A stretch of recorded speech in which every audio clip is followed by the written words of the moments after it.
Welcome to the new episode of She Gets It Done. Make sure to hit subscribe, comment or like. We hope you love this week's episode. Enjoy!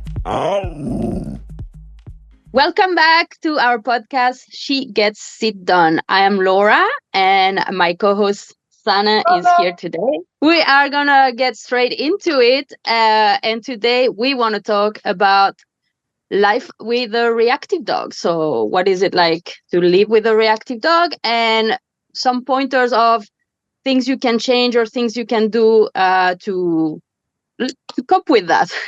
That's it. I think living with a reactive dog can be really lonely. And I shouldn't say no one. There's definitely people that get a reactive dog on purpose. But I feel like those are more the people that know what they're getting into, or that love a project dog. And I feel like we're not really addressing them. I feel like this podcast is really for people that get a dog and it doesn't turn out to be what they thought it was going to be, and having to live with a reactive dog, and the choices that come with that. I think it's a good point to separate both types, because it's true that, yeah, some people are into saving or like helping and take on a dog that's already reactive, so they're already kind of prepared of what they're gonna do.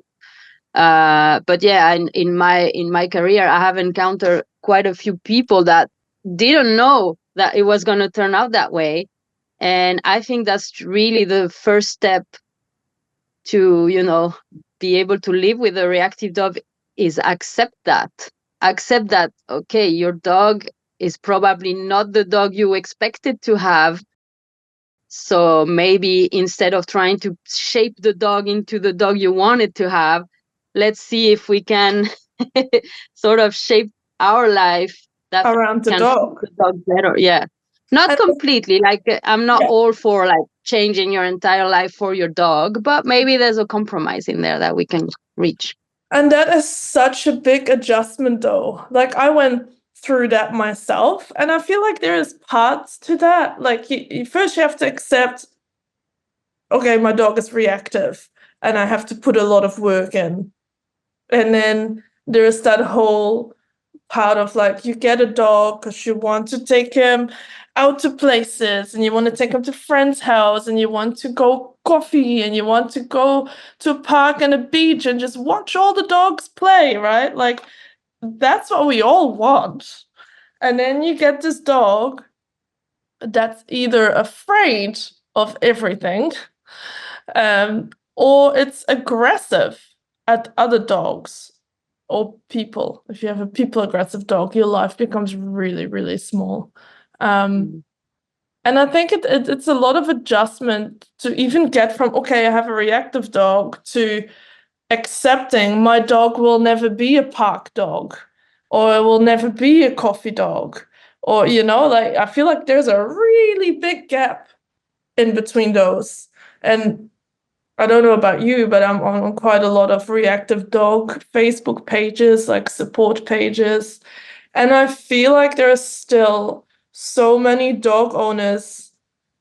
reactive dog owners that haven't reached that point of acceptance yet, of your dog is just never going to be a dog that you take to a playground and sit next to you while the kids are playing. Or it's never going to be the dog that you let off leash and he'll be okay with dogs running up to them, and I feel like that's a really hard point to get there, really. And it's not like, okay, let's throw the towel right away and be like, oh, okay, we're never going to be able to do anything with this dog. But I think if your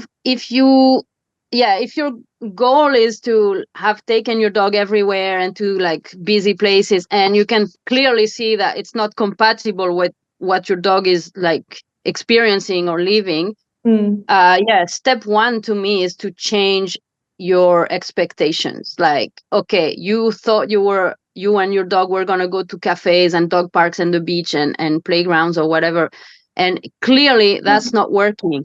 So I'm not saying that to jump straight into, okay, your dog will never do that, but change that perspective, change your goal, like, because otherwise it's going to be like years and years of you being frustrated that you can't do the things with your dog.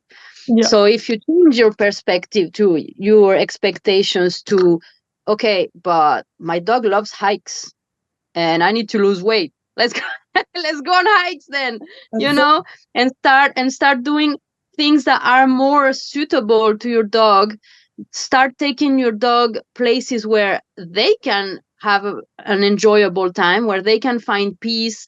And if your dog finds peace, and if you manage to have a walk where your dog doesn't react because, I don't know, there was no one there, then that's success. That's your whole mind changing, because now your dog discovers that there are things you can do that don't require, massive blow ups and you getting stressed and you getting all like that. Yeah, I think that's a huge mindset change, because I think most people buy a dog thinking, oh, it's going to be like a whole social something, Yeah. like I'm going out with my dog and I get to meet new people and we get to hang out with each other.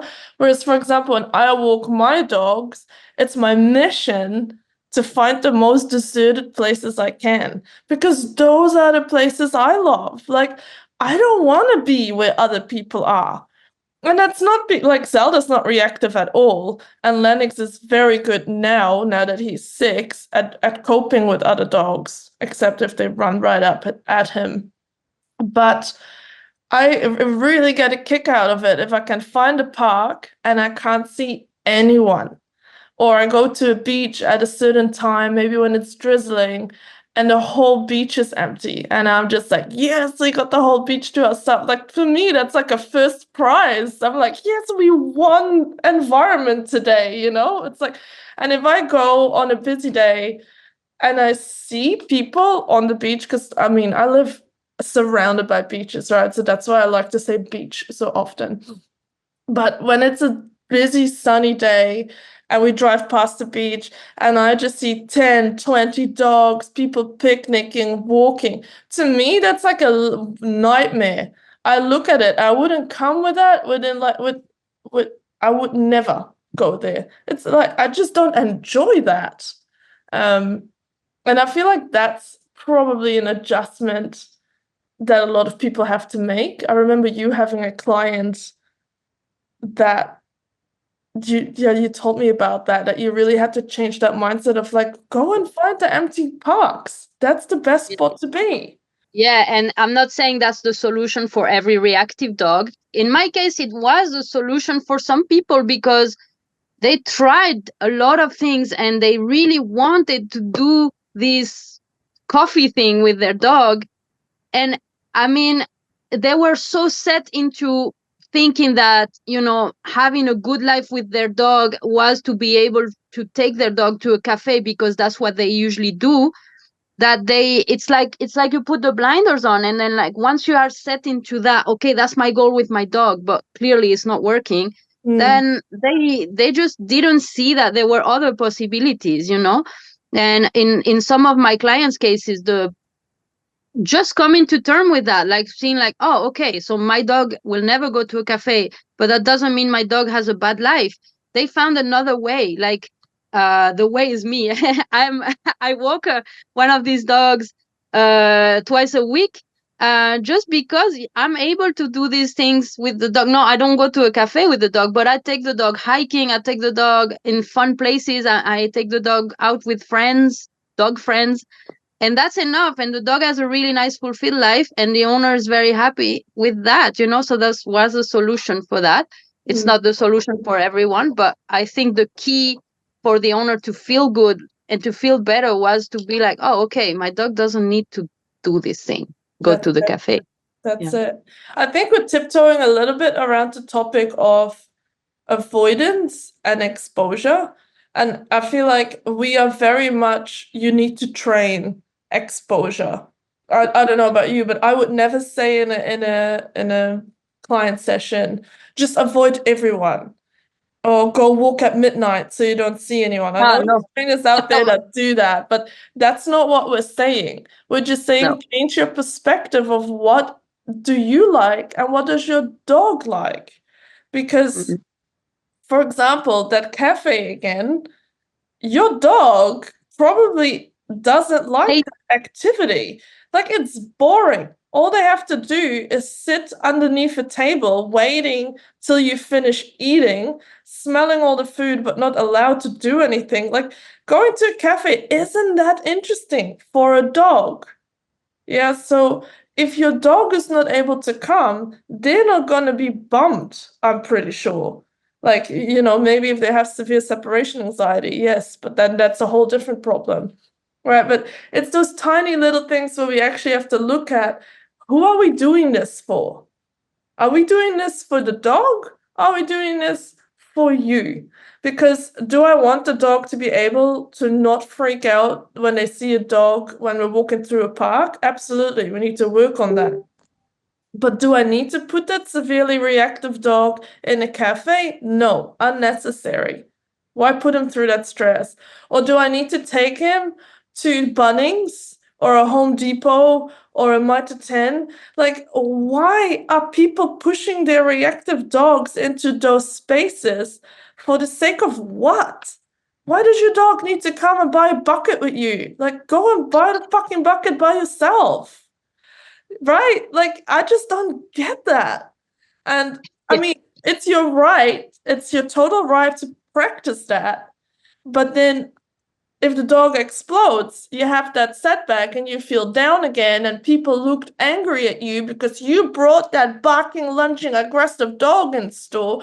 Like, it was totally unnecessary. You put your dog through stress for something that wasn't really needed. I think that's how we look at it. But this what you were saying brings us to the stigma, yeah, of having a reactive dog, and I think that it comes from two things. One, why do we try to go to Bunny buy that bucket with the dog? Because it's been like put in society that the perfect dog goes everywhere with their owner. And so we all want to have that perfect dog. So we all try really hard to do all these things with our dogs. True. So that's where, yeah, and we're it's kind of like being peer pressure. Like, yo, if you didn't bring your dog to Bunnings, are you even a good owner? Do you even have a good dog? Why can't you bring your dog to Bunnings? So that's where if you are a reactive dog owner, I think it's very important to really let go of all of that, Oh, but I Pressure. should do whatever. Yeah, the pressure. Yeah. I should do what other people are doing. I will be a good owner when my dog is able to come with me. Or the other thing of like, oh my God, my dog is reacting. Everybody's looking at me. Everybody hates me. Shit. And then you panic. Yeah. So that's also Yeah. detrimental. I think that's a really important one to talk about, because I think online, I see it heaps online, and I get it a lot in my client sessions as well, that people feel really bad when their dog is reacting because they worry what the environment, the other people are thinking or saying. You know what? Fuck them. Just just try to think in your head, I will never see you again. I am Yes. on my own journey. It doesn't matter what this random person says, or that someone feels the need to whisper, oh my God, that dog is awful, or they need to train their dog more. Just fuck them. Forget about it. Yeah. It doesn't matter what they say or what they think. Or the people like you had like a few weeks ago, that old lady recommending to bite the dog ear to make it listen. Like, what even? Yeah. Good story to Yeah. tell. So I mean, for me, it's very easy to jump into these things because I'm gonna bring up my mom topic here. I have a child with autism, Yeah. and I hate comparing both, but this made me really, really good at this, really good at like saying fuck off to people that are looking at us funny. Yeah, so that's why I have this very good training of that. But Mm. to me, it's very important.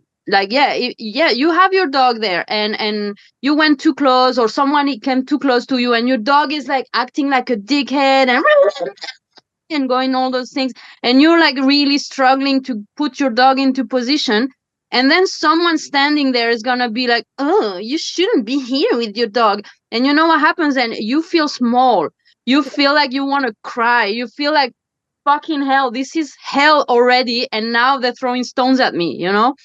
So this is why it's very important to me as a dog owner of a reactive dog. You need to, like, you know, bubble up, Bubble yourself. cover yourself. Yeah, like, don't worry. Like, if you are dealing with your dog having a really big fit, blank out everything else. Worry about your dog. Stay calm. Get out of there, like, as soon as possible. Put yourself out of that situation. And like you said, these people are irrelevant to you on your life. They're not going to help you in your journey. They're not going to give you good advice. They're not going to support you in any kind of way because they were already not. You know what I mean? So Exactly. yeah, really, it's easy to say and less easy to do, but really, like, don't worry about what people think. If your dog was wearing a muzzle and that makes you feel bad because, oh my God, they're all I judging have me. that dog. Yeah. Yeah, it doesn't matter. They can judge you all you want, all Mm. they want, because at the end of the day, you're the one doing the right thing. You're the one working with your dog, and you're the one keeping your dog safe and the community safe. So everybody else can just go and think whatever they want to think. It's not going to change anything. That's So it. that's a good step, and it's, yeah, easier said than done, but it matters, because the moment you stop caring about what other people think, then you're more in tune with yourself, and then your dog can With your feed on dog. that. Exactly. Yeah. I was about to say that because the more worked up you get, the more embarrassed you're gonna get. All the communication breakdown that happens with your dog is just gonna get worse because all you think is like, oh my God, oh my God, oh my God. And then your dog is going to just join that little roller coaster of emotions with you. And Yeah. again, it's not that easy to turn that off. In my beginnings as a dog walker, I got a lot of, like, comments from people, and I got really worked up. And my first reaction was to react as well and to be like, yeah, fuck off yourself, shut up, you know? And, like, that's Me. not helping either. We all want to do it, and sometimes it feels good to do it, but I do not recommend doing it, because what's happening when you respond to someone's negative with a bigger negative is that your dog is watching and is feeding into that too. So yeah, it's my technique now is to really be like, okay, you don't exist to me, let me deal with my dog, I'm getting out of here, and I don't care what you're saying because I'm not listening. So yeah, but sometimes it feels good to, like, Oh, absolutely. yeah, but it's not the best solution. Definitely. I think that really ties in nicely with that living with a reactive dog as a person causes reactivity on your end too. Like in the end, when you live with a reactive dog, it's not just the dog that gets reactive, it's you as well. And I don't like to use the word trauma because I feel like that should be reserved for more severe cases, or PTSD, because I'm not a doctor that can diagnose that, or a psychologist. But you do get PTSD responses when you have a reactive dog. You know, like I hear it all the time. People, or you see it, you know, the moment you see a dog, you just go. Like, and it Yeah. even happens with me now, even though I know that Lennox is pretty solid now. But if I'm on an empty field and I see another dog, I will still go like, I better leash him straight away. Yeah. Even though I know that he's making the right choices, but it is a response from what has happened in the past. Whereas if I'm with another client's dog, I don't have that. Yeah, because I have that confidence, like, now we can manage this. So, like, I think it's good to hear that even dog trainers have that feeling of like, oh, we better be careful. Or when was it? I think it was a while ago. I was training with a social dog. It was a super social dog. And we took the dog somewhere with the owners, and off-lead dogs came running at us. And my response was like, no, we gotta block everyone. And it was like, no, this dog is fine. And I was like, holy shit, is this what it's like to have a non-reactive dog? You don't have to worry about any of this. So it's just, you just walk and you're like, yeah, life is good. So I feel like that response is something that people probably don't realize that it's an actual thing. Yeah. And I'll link this Instagram account, Handlers and Humans, I'm pretty sure. And she's actually a psychologist that specializes in dog ownership with reactive dogs and helping Mhm. dogs and dog trainers. So I'll link her Yeah. later. It becomes a reflex. I think that's to Mm. me, that's the word that comes to mind, is the reflex. Like, I was a dog walker of reactive dogs mainly for a very long time. And I get exactly what you said. Like, sometimes I'm now walk dogs that don't have reactivity issues, that are really social, and I still have that, oh my God, some dog is coming, Yeah. and it's like, no, I don't have to worry. The dog that's coming clearly is friendly because I can read the other dog. My Yeah. dog is friendly. I don't know why I'm reacting this way. So yeah, if you're a dog owner and you're not into dog training or dog psychology or anything, it's totally understandable that if at some point some shit happened with your dog and your dog got attacked, or your dog bit another dog, or you got all of that, it's totally normal to feel like, fuck, this is gonna happen again. So Agreed. And I think that's why it's so unhelpful when trainers say, just be less stressed or your anxiety goes down the leash. I'm like, yeah, I get that. I can't just turn it off. yeah, Like, teach me then what to do. yeah, Like, that's what I love about not to like, what's the saying? Toot my own horn. That's it. Not to toot my own horn. But what I love about my reactive dog classes is that often the dogs are still reactive at the end, obviously, because nothing major is going to change in just 5 weeks. But what changes the most is the owner, the confidence of being able to handle and the faith in themselves of, oh, this is what I do when that happens. And that changes so much in a dog's reactivity. And that helps them to not feed the anxiety down the leash. yeah. And it's like that. Like, you're allowed to be afraid. You're allowed to feel anxious about what's going to happen.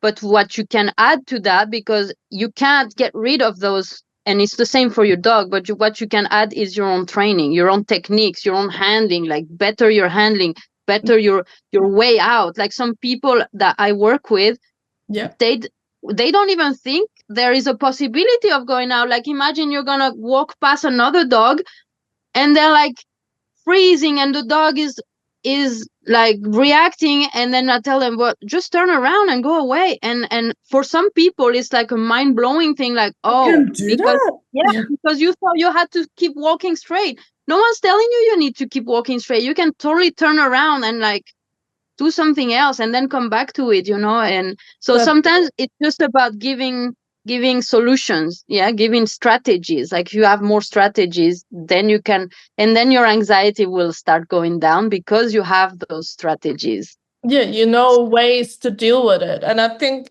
that's like having management strategies, I think we should call them, because I do quite a few. I've got a few on YouTube as well.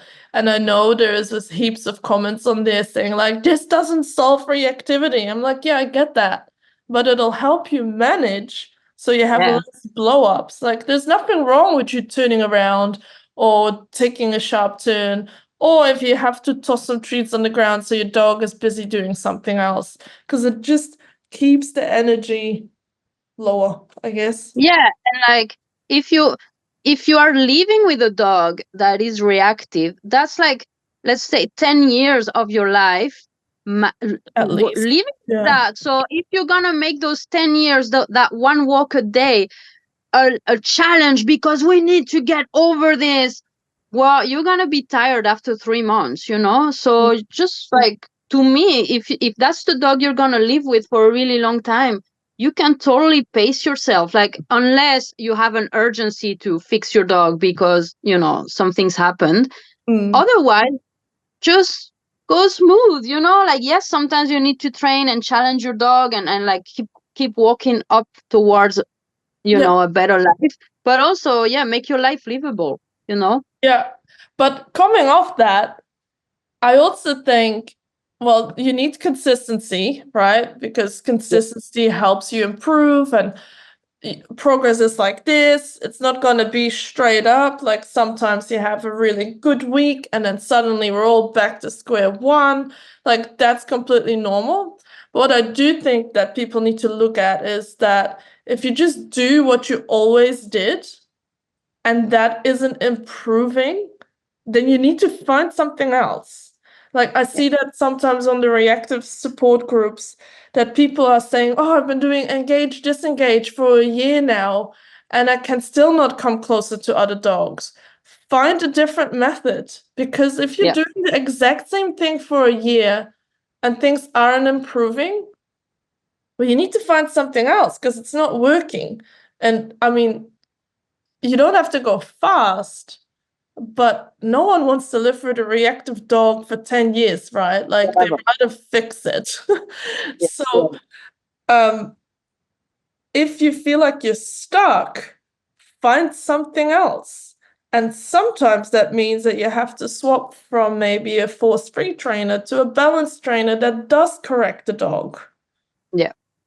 Well, like in my case, for example, a few weeks back, I worked with a dog that was pretty young and started to become reactive. And so at the beginning, we went the force free way, because this is always my first way. You know, like, okay, we're not gonna, like, you know, punish the dog. We're gonna try positive things. We did this, we did that. Eventually, the owner called me and she's like, "No, this is not working. Like, I can't do this." And I'm like, "Okay, so we're gonna toughen up a bit." And that's what we did. And I came with my spray bottle and my slip lead, and we worked on a different angle. And I was telling the owner, okay, so we tried the nice way, we tried rewarding good decisions, but that's not enough. So now we're gonna punish bad decisions. And we went just that. And look, after 3 sessions, that was it. The dog was walking fine. We walked past other dogs. The owner was able, because if it's me, it doesn't count as much. Like, I was able to teach the dog, and then I was able to teach the owner. And yes, we went that way, and now they can walk. So there are other ways, you know. So the positive way was gonna take a long time. For this dog, it didn't work. This owner wanted a faster solution, so we went that way. I think you're right. Like, it's okay to want a faster solution sometimes. Like, faster doesn't mean bad. Yeah. And yeah, like you said, you tried that. Sorry, I did cut you off there. Yeah. Sometimes you just don't have the time. You know, you need the dog to behave. You need to be able to, you know, walk down your street. Sometimes you need to. It's the same with muzzle training. I muzzle trained a dog in a very positive way because we had the time, and the owner was very, very consistent, and she managed to train the dog to wear the muzzle. And there's another dog I worked with where I knew the owner wasn't going to be able to muzzle train the dog. So I did it myself, and I did it in 1 session, and that was it. And that's because it was urgent. Like, the dog needed that muzzle on that day. So I didn't go through the whole, you know, positive association. I just said, okay, you got to wear this, and that's how it's going to go down. So it just depends of how urgent your need is. There are solutions. And I feel like we need to lift that stigma of using corrections on a reactive dog is not fair. Like, yes, your reactive dog might be afraid, but doesn't mean it can be a dickhead. And I feel like some dogs may be afraid, but others just learned, if I behave like this, something else happens. And we just need to be able to say, like, hey, this is enough now. Cut this out. And then they're like, oh shit, okay, I guess I'll stop doing it then because it's not worth it anymore. Like, I feel like with reactivity, it's so hammered in that a dog is fear reactive. And I feel like that's where the labeling comes in. Like, oh, I've got this fear reactive dog. So now we're just going to label everything on this dog as in, oh, it's okay, he does that because he's fear reactive, and he is this and he's fear reactive. Oh, he does that because he's fear reactive. Like, I don't give a shit that you're fear reactive. You should not be chewing my house up. You should not be lunging after everything that walks. You should not do that. Like we've said this before, that I'm afraid of needles, but I can't punch the doctor in the face. Like, you can be afraid, but you can't act on it all the time. And that So sometimes a correction is needed to say, like, now you're going too far. Stop doing that. Yeah. And I think the important bit to note here is that for me, I'm always very tough on dogs that are reacting, because it's like me saying to them, "Oi, you can't act this way. I don't care what you're feeling right now. You can't act this way." But at the same time, it is super important to show the dog that we're not going to put them in danger, like especially if the reactivity comes from fear. Like, let's say this dog is reacting because he's scared of other dogs. Well, I'm going to tell the dog to cut the shit out, but I'm going to show the dog that this dog is not going to come anywhere near you, Exactly. because Advocating. that's what the dog needs to see. If you're going to force your dog to shut up or to behave, and then you're going to bring your dog up to the other dog, that's unfair. That's totally That is unfair. You unfair. cannot do this to your dog. And to me, that's where it's important to know why the dog is reacting, or what is, like, what they're feeling. Because if it's a feeling of fear, or even if it's a feeling of hate, like, I hate you, I want to kill you, either way, you're not gonna go there. I'm not gonna take you where you're scared, but you're gonna behave. So Yeah. that's where I think it's important to always still consider the dog's feelings in that way. Not consider the Sure. dog's feeling in terms of, oh, he's scared, so I can't correct him because he's already scared. No, consider the dog's feelings in terms of, he's scared of the other dog. I'm not gonna make him go and see that other dog. I'm gonna give him a better solution. I'm gonna take him somewhere nicer, you know? Yeah, no, I fully agree with you, because that's how a dog learns to trust you. Yeah. Because a lot of dogs are reactive because they don't have faith in you to fix the problem, which is often the case, right? Like, no offense, but it's often the dogs that are reactive that then are being told to sit, and then the petting happens and the dog can't go anywhere. You're like frantically petting them, so the dog knows, like, you are clearly out of control, so I'll react more, compared to saying, you can do that, and now I'm taking you out of this situation. And the dog's like, okay, cool. This makes sense to me. I don't have to do it because you're fixing the problem for me. Exactly. And I do think that a lot of reactivity stems from lack of leadership between a handler and dog. Not lack of love. There's plenty of love, but leadership. And again, expectations, because sometimes the reactivity comes from a misunderstanding from the owner's perspective. Like, they think their dog is reacting because they want to interact with the other dog. So they will, like, try to make them calm down, until when you calm down, you're gonna get to say hello to this other dog.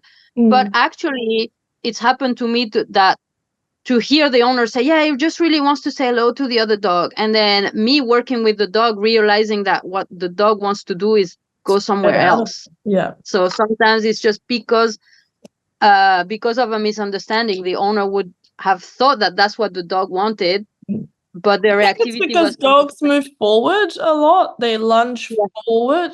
So it's interpreted as, oh, I want to go say hi. But that's just a dog being defensive, saying, like, if I do it first, the other dog might not do it.